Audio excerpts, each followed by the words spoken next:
Your fourth house isn't your childhood home. It's the emotional climate you learned to call normal inside it. And you are still defending that climate today, out loud, to people who never even asked you to. Someone gently questions how your family handled conflict, or love, or money, and something in you jumps to defend it before you've even thought about whether it was actually good. That reflex isn't loyalty. It's the fourth house running quietly in the background, protecting a pattern you never actually chose. Here's the trap. Defending the emotional climate you grew up in feels like honoring your family, so it rarely gets questioned. If home meant walking on eggshells, you call it, "We just don't air things out." If love meant earning attention through achievement, you call it, "We push each other." If money meant secrecy and anxiety, you call it being private.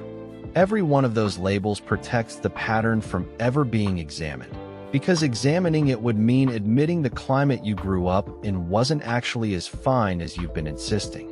Left alone, this doesn't stay in the past. It becomes the blueprint you build every adult home on top of.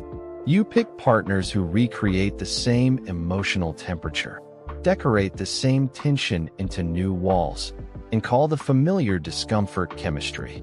Years later, you're standing in a home you chose, on purpose, as an adult, feeling the exact same climate you swore you'd never live in again. Except now there's no parent to blame, just a pattern you copied without ever checking if it was worth keeping. Ask yourself honestly, what's one thing about how your family handled emotion, conflict, or affection that you've defended reflexively, without ever actually deciding whether it was healthy?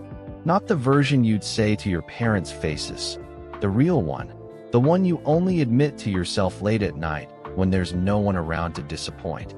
Comment the one, "That's just how our family is" line you've repeated the most, the one you've never once stopped to actually evaluate.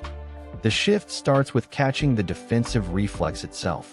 The next time someone questions something about how you were raised and you feel that instant urge to explain, justify, or minimize it, pause before the sentence comes out.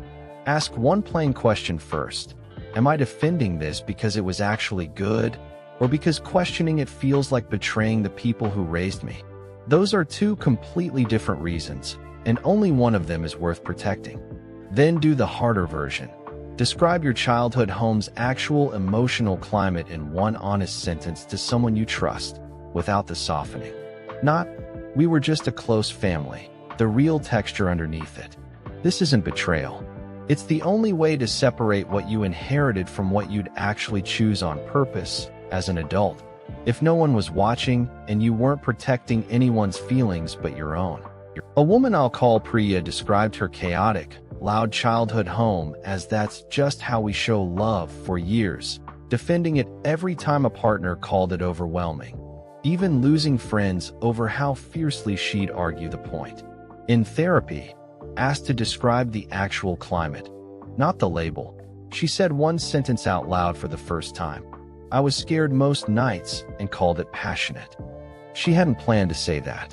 It had just been sitting there, correctly labeled wrong for over a decade, waiting for someone to finally ask the plain question. Once Priya heard herself say it plainly, she stopped defending the pattern and started building her own home differently, on purpose. Calmer, quieter, not because loud was wrong exactly, but because she finally got to choose instead of inherit. That's the actual work of the fourth house. Not rejecting where you came from, just finally getting to decide, consciously, what you're carrying forward and what you're allowed to just set down.